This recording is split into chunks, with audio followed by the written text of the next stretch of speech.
El Ministerio Evangelístico Internacional Misión Maranata, entrenando, equipando y sosteniendo misioneros en Cuba y Latinoamérica, presenta La Iglesia que está en tu casa, conducido por su fundador, el Dr. Enoc Fumero, llevando a sus hogares el mensaje genuino de las Sagradas Escrituras en cumplimiento a Jeremías 6:16, bajo el lema de gracia recibisteis, dadte gracia, y el principio que todo lo que nos llegue pasará por nuestro corazón y saldrá por la otra mano a los hambrientos y sedientos, ofreciendo mensajes y estudios bíblicos, literatura y ayuda completamente gratis a todo aquel que busque.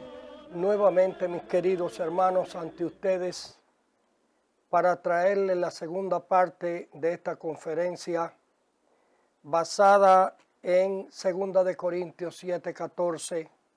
Si se humillare mi pueblo, en el cual mi nombre es invocado, y oraren y buscaren mi rostro, y se arrepintieren de sus malos caminos, yo oiré desde los cielos, perdonaré su pecado y sanaré su tierra.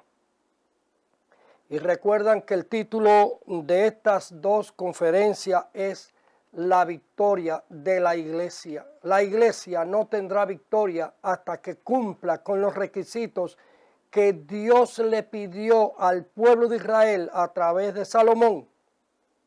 Y eso mismo es para nosotros hoy.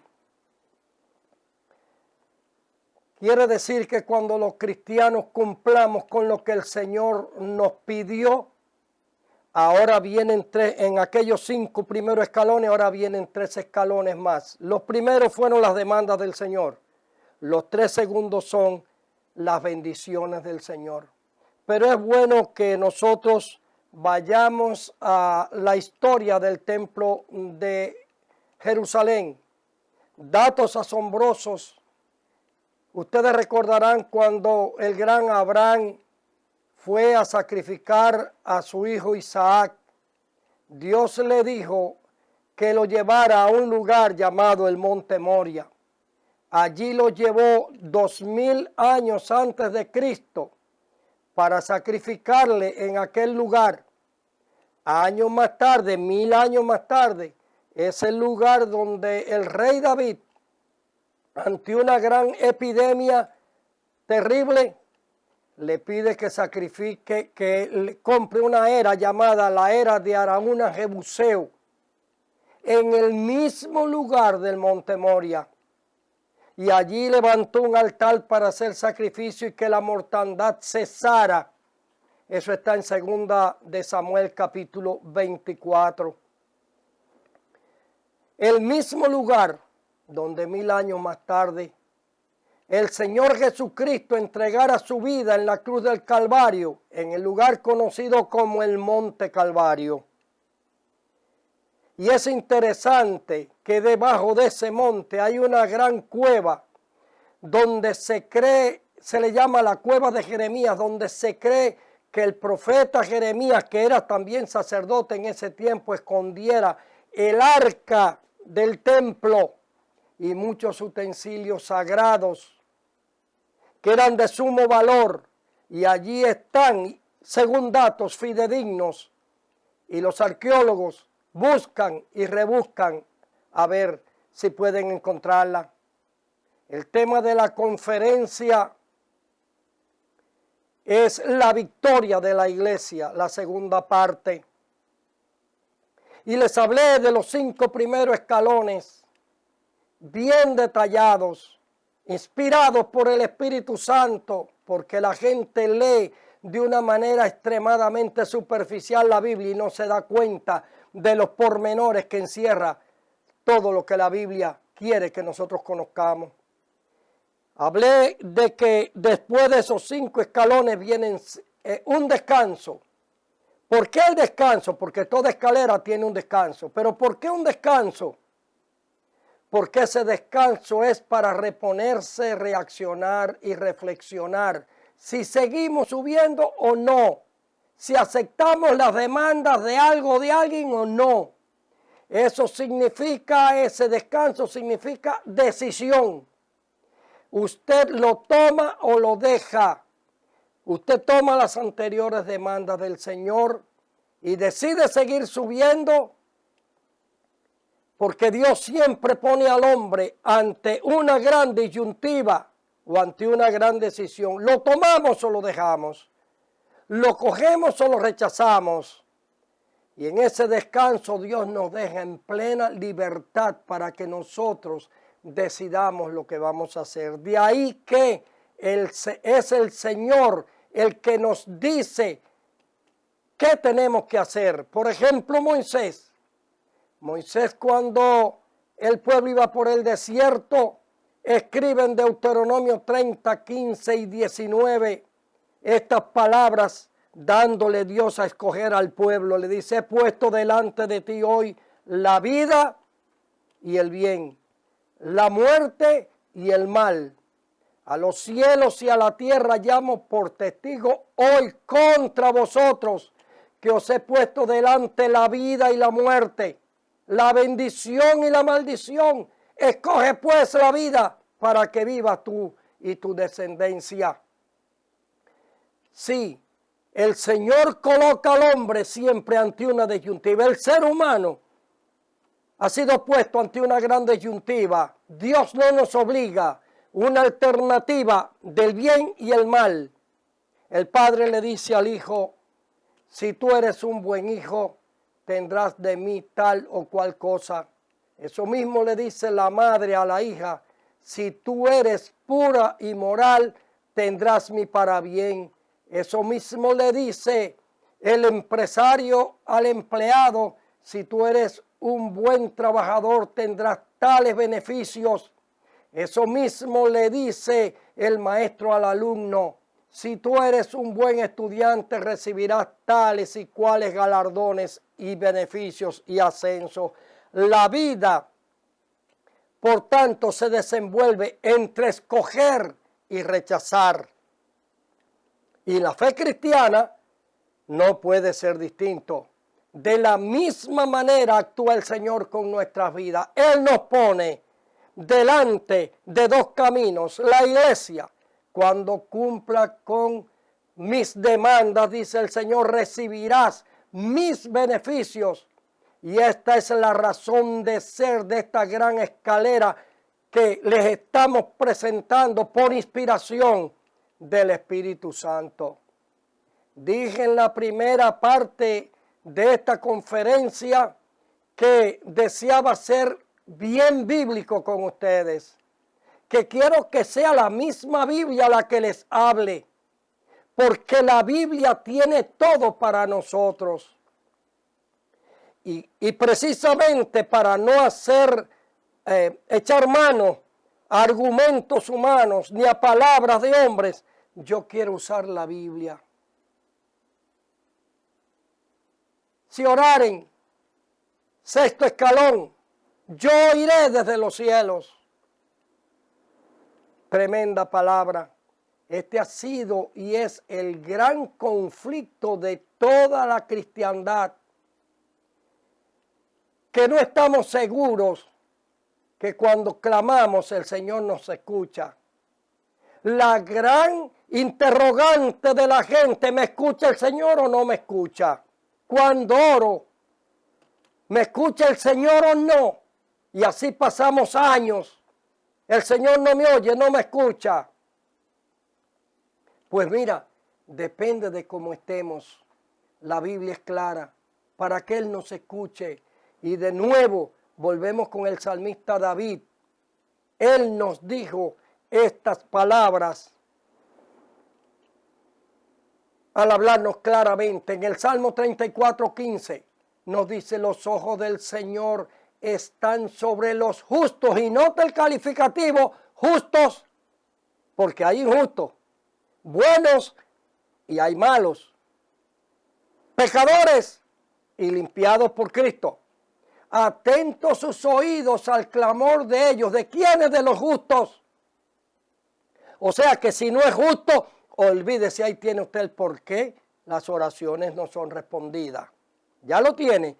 Y además de eso, la impaciencia del ser humano, porque quiere que el Señor le hable de carrera. No, el salmista fue bien claro. y categórico. Salmo 41. Resignadamente esperé al Señor y se inclinó a mí y oyó mi clamor. Resignadamente. O sea, el salmista David no cesó de orar y esperar. Clamaba, pero con paciencia, con resignación. Hoy vivimos en una sociedad posmoderna que quiere que todo sea de carrera. Escribimos los mensajitos en abreviatura y si es posible, lo menos posible, 2 líneas y nada más. No, Dios no entiende de apuros humanos. Y el libro de los Salmos 45, 19 nos dice, porque el Señor cumplirá el deseo de los que le temen. Oirá a sí mismo el clamor de ellos y los salvará. Oirá el clamor de los que le temen. ¿Dónde está? ¿Dónde radica lo importante en todo esto de la oración? En los que le temen. Hablamos de los justos. Ahora hablamos de los que le temen. Ahí tiene la respuesta. ¿Por qué nuestras oraciones no tienen respuesta? Porque no somos justos. ¿Por qué no tienen respuesta? Porque no tememos al Señor. Qué lástima que la Biblia la leemos tan superficialmente. Qué lástima que hoy se explica la Biblia tan superficialmente desde nuestros púlpitos. Justos y temor. Ahí está la respuesta por qué nuestras oraciones no son contestadas. Pero el salmista continúa hablándonos de una manera categórica. Salmo 34, 17 y 18. Claman los justos. ¿Quién? Los justos. Y el Señor los oye. O sea que si tú no eres justo y lo libra de todas sus angustias, cercano está el Señor a los que le invocan de veras y salvará así a aquellos que le temen. Sigue el salmista hablando. Cercano está el Señor a los que le temen. También nos habla, si pues vosotros, dice el Señor Jesucristo, en Mateo nos dice, si vosotros sabéis, siendo malos padres, sabéis dar buenas dádivas a vuestros hijos, cuánto más vuestro Padre que está en los cielos dará a vosotros todas las cosas que le pidan. Si tenemos padres terrenales y se compadecen de nosotros, ¿cómo no se va a compadecer el Señor de aquellos que clamamos a Él? Que somos justos, que tememos su nombre, que vivimos en perfecta coordinación con Él. 7º escalón. Perdonaré sus pecados. Este es considerado el privilegio más grande de todo mortal, sentirse perdonado. ¿Sabe qué? Recuerdo ahora cuando aquellos 2 primeros hijos en el huerto del Edén fueron a ofrecer sacrificio al Señor. Uno Abel salió perdonado, el otro salió condenado. Ser perdonado, tener. Hoy los psiquiátricos están llenos de gente con cargas de conciencia porque no tienen perdón de espíritu. Hoy los psicólogos y psiquiatras no alcanzan porque la gente está atormentada por la falta de tranquilidad de espíritu. Y a eso ahora le llaman estrés. No, es falta de paz y tranquilidad de espíritu porque no tienen comunión con Dios. El libro de los Salmos en el 103, 12 y 14 dice, cuanto está lejos el oriente del occidente, hizo alejar de nosotros nuestras rebeliones. Como el Padre se compadece de los hijos, se compadece el Señor de los que le temen. Porque Él conoce nuestra condición. Se acuerda de que somos polvo. Y en ese que se acuerda que somos polvo, quiere decir que Él nos tiende una mano para levantarnos de nuestro estado de postración y miseria en que estamos, para que nosotros alcancemos el privilegio de ser llamados hijos de Dios. Y entonces, así como el Padre se compadece de los hijos, el Señor se compadece de nosotros y hace alejar de nosotros nuestras rebeliones. como el oriente está lejos del occidente. Qué grande es la Biblia, qué magnitud tiene la Biblia, qué de mensajes extraordinarios tiene la propia Biblia, que es quien nos habla. Pero el gran profeta Isaías, que vivió 700 años antes de venir Jesús, nos descubre en su libro un vislumbre de esperanza, de salvación y de purificación de espíritu y de alma.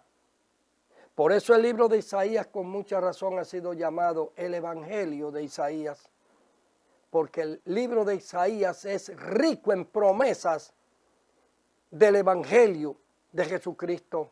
Dice, venid luego, dice el Señor, y estemos a cuenta. Si vuestros pecados fueren como la grana, como la nieve, serán emblanquecidos. Si fueren rojos como el carmesí, vendrán a ser como blanca lana.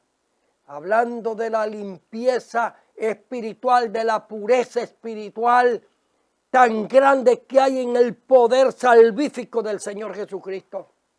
Esa gracia salvadora que no se ha cortado. Isaías hace gala de esa gracia salvífica de Jesucristo 700 años antes de venir Jesucristo, como les dije ahorita. Y en Isaías 43, 25 nos dice, yo soy el que borro tus rebeliones por amor a mí mismo y no me acordaré de tus pecados. Yo las borro por amor a mí mismo. Yo soy el que te salva y no me acordaré de tus pecados. ¿Sabía usted que el libro de Isaías, tengo un libro escrito sobre esto, las perspectivas mesiánicas, donde está Cristo en cada libro del Antiguo Testamento? En el libro de Isaías Cristo aparece 23 veces y la gente lee el libro de Isaías y no ve a Jesucristo por ninguna parte. Rico en promesas de salvación. Y en Primera de Juan, el apóstol Juan ya al final del primer siglo dice, hablando de la necesidad de confesión de pecados que tenemos los seres humanos. Si confesamos nuestros pecados, Él es fiel y justo para perdonar nuestros pecados y limpiarnos de toda, no dice de una parte, de toda maldad. ¿Dónde estriba la desgracia o el error de la iglesia o de los cristianos? Que no nos damos cuenta que todos los días Satanás, a través de sus planes maquiavélicos y perversos, está ensuciando y embarrando y deteriorando nuestra vida espiritual. Y todos los días, eso es lo que nos quiere decir el apóstol Juan en Primera de Juan 1:9. Todos los días tenemos que presentarnos delante de Él a pedirle que nos limpie nuestros pecados y nos libere de toda maldad. Y bendito el ser humano que sale perdonado y limpiado por el Señor. Deje un adorno en la sala de su casa y va a ver al cabo de 2 días, ya puede escribir sobre él porque se haya cubierto de polvo completamente. Así Satanás con nuestra vida diariamente. 8º escalón, sanaré su tierra. Hermanos, si ustedes se ponen a estudiar cómo está el problema del medio ambiente, van a descubrir que el mundo va rumbo al caos, se está destruyendo. La tierra enferma. ¿Sabía usted que la sanidad de la creación es culpa de la iglesia? Y mi única y gran respuesta a esta afirmación es que el pueblo de Israel, mire, cuando Israel se hizo nación, empezó a regresar para su propia tierra. Se encontró allí que estaban los árabes posesionados y empezaron a comprarle su propia tierra en oro, bien cara. Se fueron los árabes y cuando vieron que Israel llegó y empezó a poner a producir su tierra y hacer de su tierra un jardín, empezaron entonces a reclamar que habían sido engañados por los judíos. No, simplemente que los árabes solo veían desierto, donde Israel veía jardines florecidos y campos produciendo. Eso se aplica a la vida de los cristianos. en que si usted lo único que mira o ve es la parte negativa de la vida, usted está fracasado. Usted tiene que ver como el pueblo de Israel, cristiano, iglesia, como el pueblo de Israel, como lo vio el profeta Jeremías, una vara de almendro florecida en pleno desierto. Usted tiene que ver también que Dios hace florecer el lugar, las circunstancias, el medio ambiente donde usted está como iglesia. Por eso en la conferencia anterior yo les hablé de que la iglesia es sal de la tierra para dar sabor y luz del mundo para iluminar. En Isaías 35:1 mira lo que el profeta dijo sobre el porvenir de la iglesia, del pueblo de Israel. Alegraos, desierto y soledad, alégrate. Se gozará y florecerá como una rosa. O sea que el pueblo, el profeta ya estaba 750 años antes de venir Cristo, hablando de la bendición que es hoy el pueblo de Israel. Decirle quiero que la tierra de Israel mide 6 horas de largo por 2 de ancho en automóvil. 6 horas de largo por 2 de ancho. Israel, me han contado los que han visitado la tierra de Israel. Es un jardín de punta a punta.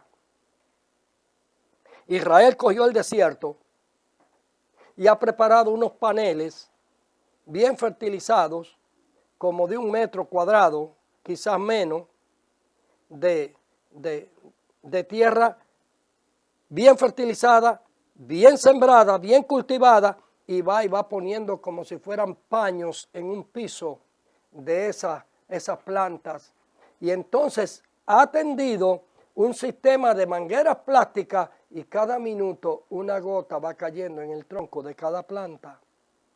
Eso hace que estén constantemente la tierra húmeda y que produzcan al 100%. Me contaba un cristiano de mi iglesia, cuando visitó la tierra de Israel por primera vez, me dijo, Enoc, el valle de Armagedón es una maravilla de preciosura, cultivado de punta a punta. Usted va por la carretera y aún en la orilla de la carretera, esa es la bendición del pueblo de Israel con su nación.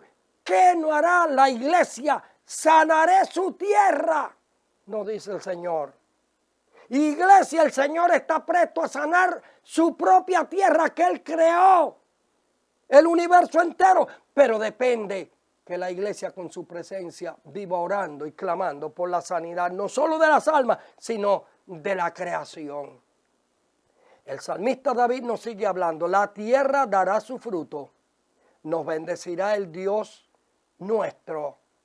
Bendíganos Dios y témanlo todos los términos de la tierra, porque cuando la iglesia ora y clama, pasa como con Israel. Ahora los términos de la tierra se están preguntando, ¿cómo Israel lo ha logrado? Porque Israel es el pueblo de Dios. ¿Cómo lo puede lograr la iglesia como pueblo de Dios en el mundo entero? Cuando la iglesia vive orando e intercediendo por un mundo que se pierde, que se hunde. Y en el Salmo 92:12 dice, el justo florecerá como la palma, crecerá como el cedro del Líbano. ¿Qué quiere decir esto? Que creceremos verdes, erguidos y con frutos. Pero el apóstol Pablo nos lleva más lejos al hablar de la maldición de la creación. Romanos 8, 21 y 22. Allí nos dice también la creación misma será libertada de la esclavitud de corrupción a la libertad gloriosa de los hijos de Dios. Oiga, a la libertad. O sea, que quiere decir que cuando la iglesia es cristiana, la creación es libertada también junto con los cristianos. La creación gime a una y aún está con dolores de parto, esperando que la iglesia cumpla su responsabilidad. Y dice que la creación está sujeta, esperando la adopción o la liberación de los hijos de Dios. Mientras el Señor no venga a buscar a su iglesia en el arrebatamiento, déjeme decirle, el Señor está queriendo que la iglesia en el mundo haga la diferencia. Yo he estado en lugares lugares horribles que han sido un desierto total. Por ejemplo, Brasil, aquello era terrible, 3 años que no llovía y le aconsejé, hagan oraciones en público, salgan en grupos a orar. Y así lo hicieron. No llovía hacía 3 años.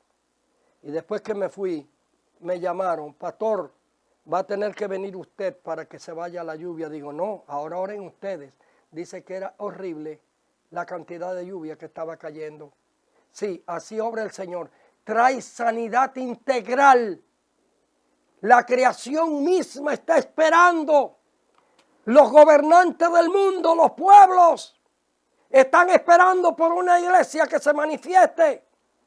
No tanto una iglesia que salga a los parques, a las calles, a gritar desde altoparlante, evangelizando, no. Si vieran grupos, distintos grupos de distintos tamaños en calles, en parques, en parqueos, en plazas, orando, tomados de la mano.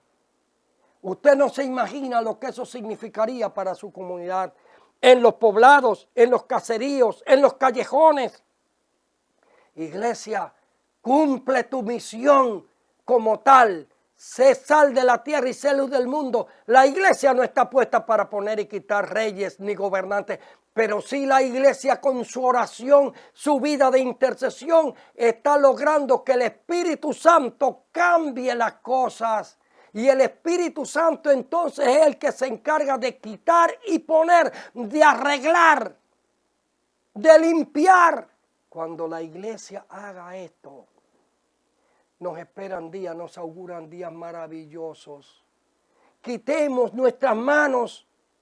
Si los hombres quitaran sus manos del control del mundo y le permitieran a Dios que fuera el que gobernara, si la iglesia le clamara al Espíritu Santo para que Él fuera el que arreglara este mundo, ella solamente clamando sucederían cosas extraordinarias. La historia de la iglesia cambiaría por completo y la humanidad entera sería impactada.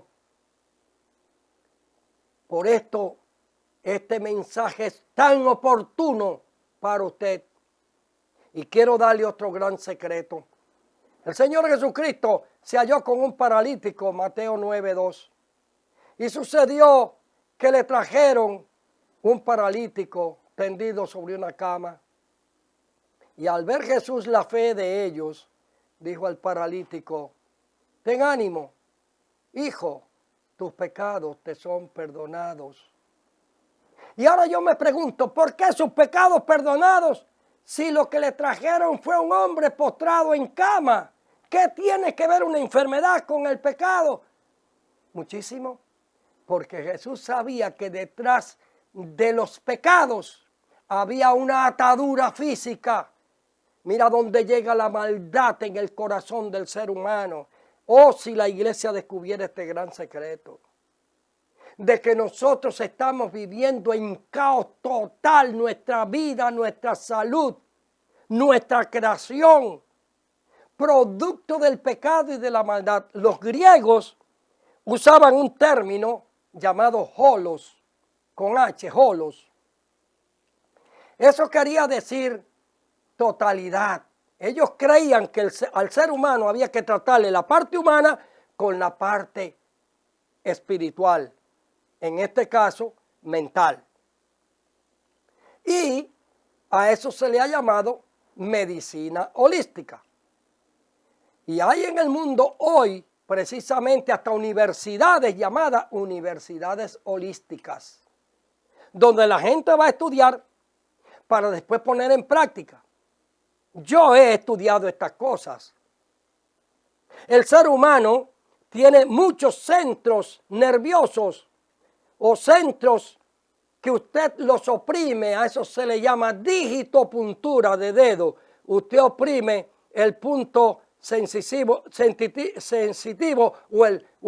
o el centro nervioso, y eso equivale a un órgano del cuerpo humano, y usted lo frota delicadamente con sus dedos, de ahí digitopuntura, y la persona siente el alivio. Pareciera un cuento, ¿no? Una historieta. ¿Dónde está el pecado? Yo conozco muchos cristianos que son quiroprácticos y que también practican la digitopuntura. ¿Dónde está el pecado? Ah, porque entonces la medicina holística enseña que usted debe practicar también la meditación y la concentración trascendental. Quiere decir que la persona se pone en estado de meditación trascendental y por medio de la llamada meditación yoga, la persona siente el alivio. ¡Qué distinto es con Jesús! ¡Qué distinto es con la iglesia! Jesús fue más lejos. Los griegos tomaban de Jesús y entonces ellos lo aplicaban al cuerpo y a la mente. Por eso ellos decían, cuerpo sano en mente sana. Pero Jesús va más lejos. Jesús descubrió o sabía como Dios humanado que lo importante era que si el hombre era liberado espiritualmente, y no hay un solo milagro en todos los evangelios, que Jesús no apelara al perdón de pecados, no mencionó para nada la enfermedad, en ningún momento. Hijo, tus pecados te son perdonados, hija, tus pecados te son perdonados, porque Jesús sabía que con la liberación espiritual venía la liberación física. Qué lástima que la iglesia no haya descubierto esta medicina integral. Sanaré no solamente tus pecados, sanaré tu espíritu, sanaré la creación. Tus pecados te son perdonados.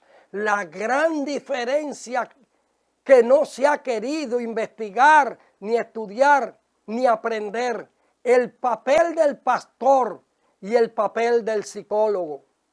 ¿Por qué? Porque el pastor debe de tratar el alma, desde donde salen los pensamientos que llevan a los sentimientos que llevan a los pensamientos, y estos se convierten en acciones. Los sentimientos salen del alma, los pensamientos de la psiquis, y las acciones las realizamos nosotros. Donde si hay sentimientos puros, va a haber pensamientos nobles y acciones. Por eso usted ve tanta gente hoy destruyendo el mundo. Porque el psicólogo le trata a la psiquis, no el alma. El psicólogo solamente se ocupa de tratar la psiquis y las acciones. No. El mal está en otro lado. El mal está en el alma. Sí. El mal está en los sentimientos. El pastor de verdad trata los sentimientos para que hayan pensamientos sanos, acciones nobles y pensamientos puros. La iglesia es la llamada a sanar al mundo. Tenemos la palabra de sanidad en el propio Jesús. Las almas necesitan encontrar el aliento espiritual. Y hasta que la iglesia no cumpla con esta misión y viva esta misión, no será una iglesia de victoria. Una iglesia que le permite al Señor actuar a través de ella en el mundo. Hemos sido llamados como iglesia a sanar a la humanidad, pero a sanar también la creación. Entonces, el Señor lo que quiere de su iglesia, que su iglesia se involucre en el mundo para vivir y llevar a cabo los planes de redención de Jesucristo que tienen que ver con el alma, con el cuerpo, con la creación. Dios quiere que la iglesia cumpla esa misión en el mundo. Iglesia, dedícate a llevar a cabo un plan de redención global. Espíritu, alma, cuerpo y creación. Si se humillare mi pueblo, en el cual mi nombre es invocado, y oraren, y buscaren mi rostro, y se arrepintieren de sus malos caminos, entonces el descanso, la decisión, entonces yo iré desde los cielos, sanaré, perdonaré sus pecados y sanaré su tierra. Iglesia, tú puedes ser oída desde los cielos. Iglesia, tus pecados te pueden ser perdonados. Sí, porque tenemos pecados los cristianos también. Iglesia, solamente así el Señor va a sanar el alma, el cuerpo y la creación. Que Dios te bendiga. Mi pueblo, que mi nombre invoca, se humilla y me busca en oración, atento a su voz.